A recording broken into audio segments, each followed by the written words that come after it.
check to make sure that they had been received and everything was okay? Yes, I called her. She said everything was fine. Can you tell us what happened on November 1st, 2006? November 1st, 2006, I had a situation going on with my daughter, Charnay. She was giving me problems, so as a runaway. They called me from the school and said that they brought her to Children's Hospital. And at first I was very relinquished of going because I had a lot of problems with Charnay. When I decided to go to the hospital, the police officer that was at the school was talking stupid to me like I was an unconcerned parent, but she didn't understand the changes I went through with my daughter. So she took my ID and ran a make on my ID, and they came back and told me I had a warrant for my arrest. I said, a warrant for my arrest? I say, I haven't done nothing. I've never been to jail in my life. So she said, you have to go to jail. I said, jail? At this time, I'm frantic, I'm crying. I had to call my mom. She came up there to finish sitting with my daughter because they had to run tests on my daughter and stuff at this particular time. So I was going to jail. And the warrant was for the checks that you wrote in Arkansas? Non-payment of checks in Arkansas. They had a warrant for my arrest from Arkansas. Now, can you tell us what happened when you were taken to Orleans Parish Prison, is that right? That's correct. Can you tell us what first happened when you were taken there? I sit in a holding cell for hours and hours and hours. It had been 2 days. I explained to them when they booked me that I was a diabetic. I didn't have any medicine on me. They said, well, Ms. Smith, right now we don't have any medicine to give you.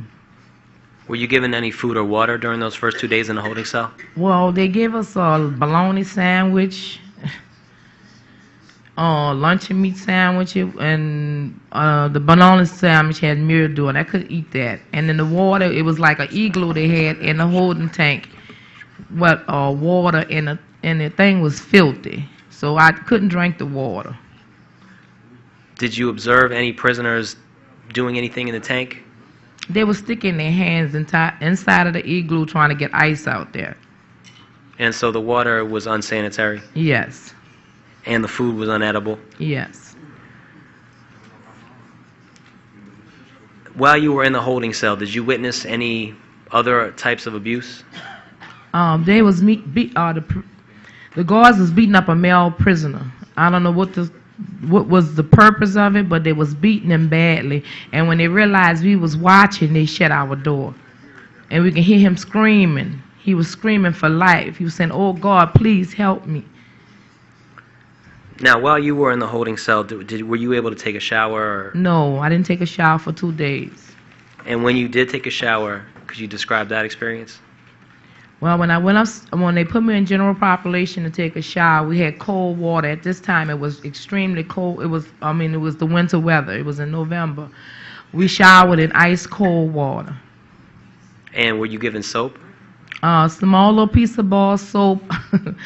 You could barely wash yourself with one of those little hotel soaps you get when they leave out for complimentary or whatever. What was the soap to be used for? I had to take that piece of soap and wash the OPP uniform that they give me and wash it out and hang it on a balcony to dry to have a clean OPP uniform. So the soap was for your laundry as well as for your shower? Yes. And did the soap run out? Yes.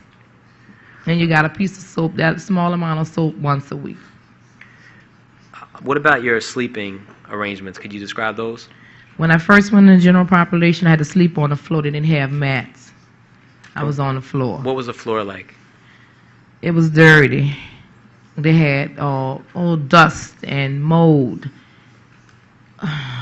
The walls was peeling. It was awful. Did the vents have mold in them? The vents had mold. It had dust in it. Were you eventually given a bed? I had been there a week. After the first week, then I was given a bed. What about, obviously you were in a facility that a year before had been in a hurricane. Did it look as though they had cleaned the facility? No, they have never cleaned their facility. They had peeling. The paint was peeling. They had pictures on the wall where they had inmates was in there, and their names, and it looked like it was male names, so it had to been pictures like they had drawn on the wall that had been there. Were you concerned for your health? Yes. Could you describe some of the treatment that you observed of the guards and some of the prisoners? It was awful. It was like they talked to us like we was nobody, like you was not human. Oh Lord, it was awful. They had inmates in there that was coughing, like some of them looked like they had tuberculosis. You know, one particular girl came in and told me she was HIV positive, and she was sick. And you had to take shower with these people that had open souls. If you didn't take a shower, then you stayed dirty. So you had no choice but to do it. Now, you mentioned that you had diabetes. Did you get medical care while you were in prison? I didn't get medicines until after I got up to population. And I was like I said, 2 or 3 days later. And when they took my sugar, my diabetes, my sugar was high, plus my pressure had went up. What about other kind of toiletries, sanitary napkins, things of that nature? They gave us a roll of toilet paper, and I was taught how to make a homemade tampon. Were you always in the cell, or were there times you were put in the yard? Once we was put in the yard for 2 hours. Outside the yard, the bathrooms were, the sewer and all was backed up. The toilet commodes and stuff was backed up, so you couldn't use it. I explained to the lady guard that I had to go to the bathroom. She told me I had to hold it. I said, "Miss, I'm about to have diarrhea." She told me, she allowed me to sit on the staircase by myself and told me to just hold it until I get back upstairs. But they couldn't let us back up. We sit out there 2 hours. Now, while you were being held, did you make any attempt to legally challenge your detention to try to get the information about the checks, anything like that? Well, I called home, and my mom and them, I had a box where I keep all my information, and they went through it and couldn't find the money order receipts. So that was another problem. Since that's the first time I ever went to jail. My family members anybody went to jail. We didn't know what to do. My mom didn't know what to do. So my mom worked over at Tulane College, and she talked to some attorneys over there, and they was able to call the district attorney, and my mom had to get a cashier's check to send to those people in the DA in Arkansas. And when she sent the checks to DA in Arkansas, they released me right away because the judge didn't want to see me. And they said all they wanted was the check paid. And I still, after they sent the release forms to New Orleans, to OPP, they kept me for 2 more days anyway after that. And did you ever have to go to trial over this? No. The case was dismissed. So you had no criminal record from this? Not at all. What about your health effects? You mentioned you were diabetic. Did this experience adversely affect your health? Yes, I was sick. When I come home, I had to go to the doctor. I had to take TB shots and all, and had to take medication and antibiotics. Do you have anything else that you'd like to add? It's very hard, especially when you're a single parent and you're trying to do your best to do the right thing. And it looked like those shut up on you, and people don't care, But like I explained to the people when I went to court, and that was my first time ever writing a bad check.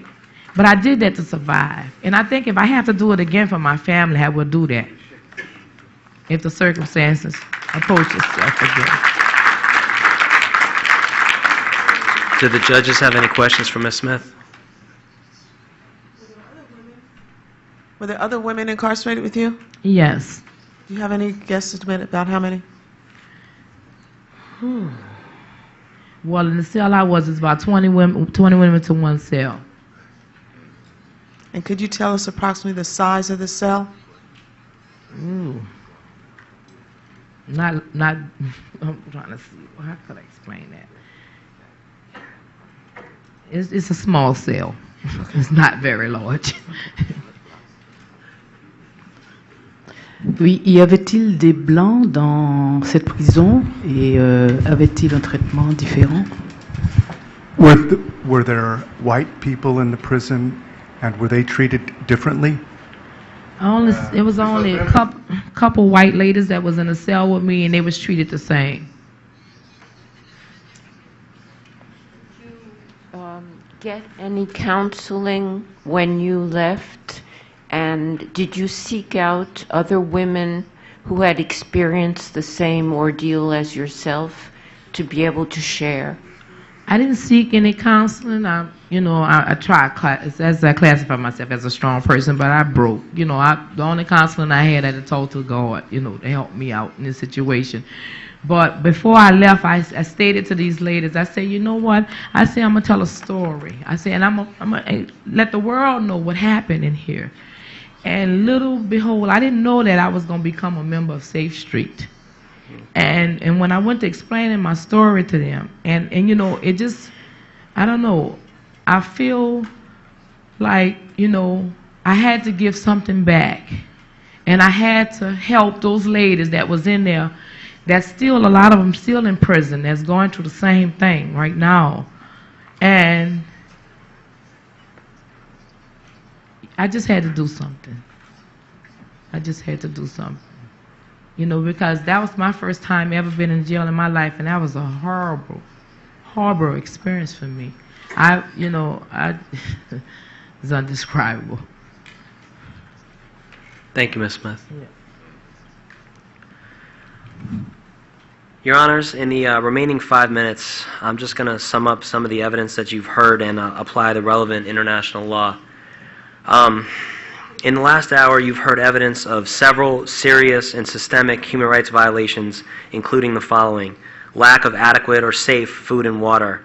The deprivation and diversion of food and water intended for prisoners violates the standard minimum rules for the treatment of prisoners, which requires that every prisoner be provided by the administration at the usual hours with food or nutritional value adequate for health and strength of wholesome quality.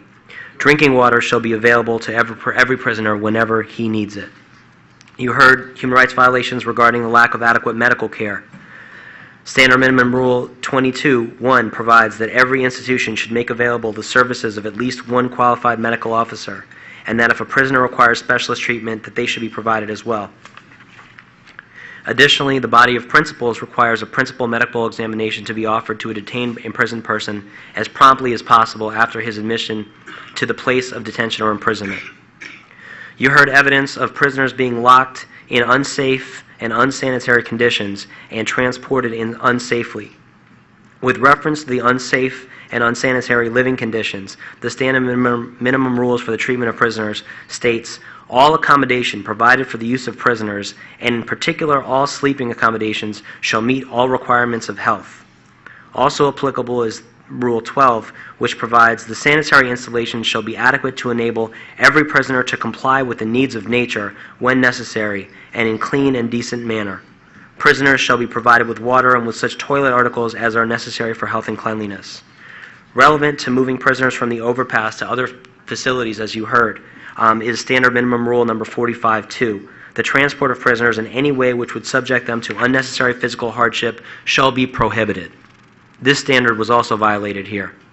You heard moving testimony of violence by prison guards against inmates.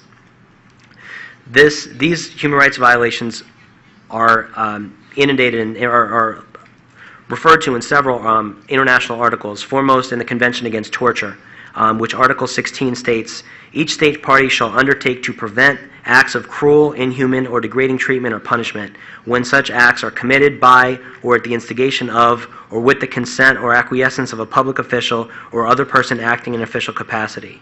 The standard minimum rules state, no prisoner shall be punished unless he has been informed of the offense alleged and given a proper opportunity of presenting his defense.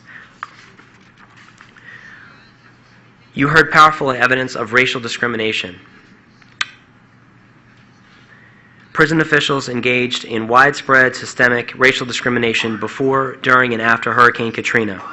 This racist conduct contravenes the Convention to Eliminate Racial Discrimination, Articles 2 and 5, Article 2.1 provides, state parties condemn racial discrimination and undertake to pursue by all appropriate means and without delay a policy of eliminating racial discrimination in all its forms and promoting understanding among all races and to this end. Each state party undertakes to engage in no act of practice of racial discrimination against persons, groups, or persons or institutions, and to ensure that all public authorities and public institutions, national and local, shall act in conformity with this obligation. Also relevant is Article 5 of the Convention Against Torture, which provides, in compliance with the fundamental obligations laid down in Article 2 of this convention, state parties undertake to prohibit and eliminate racial discrimination in all its forms and guarantee the rights of everyone without distinction to race, color, or national origin, equality before the law, the right to security of person and protection by the state against violence or bodily harm, whether inflicted by government officials or by any individual or group or institution, economic, social, and cultural rights in particular, and the right to public health, medical care, social security, and social services. The International Covenant on Civil and Political Rights also applies to these violations. Article 26 states, quote, all persons are equal before the law and are entitled without any discrimination to the equal protection of the law.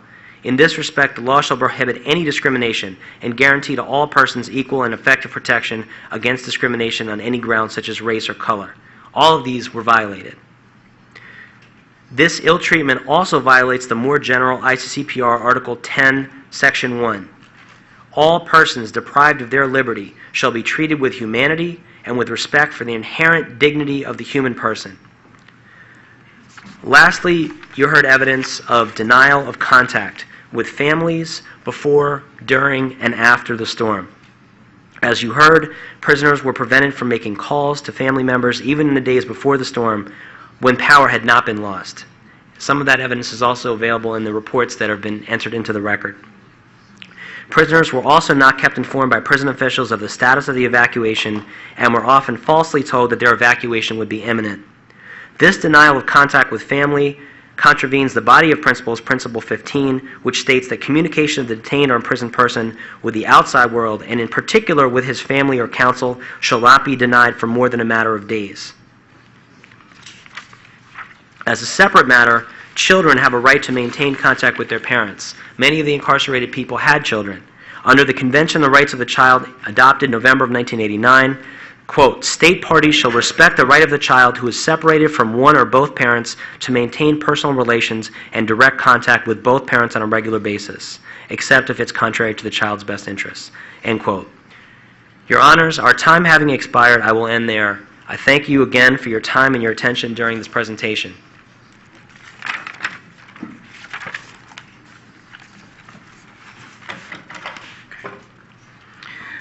Your Honors, at this time I'd like to request that we break so that you all may have lunch. We need to return to this auditorium at 1 o'clock for a video conference. We have security who will provide immediate access to the lunchroom for you. I'd also like to make the announcement that those persons who need to leave the building for whatever reason and have translating equipment, they need to leave that with the appropriate person. So I'd like to request that break to take place so that we can reconvene at 1 p.m. Good.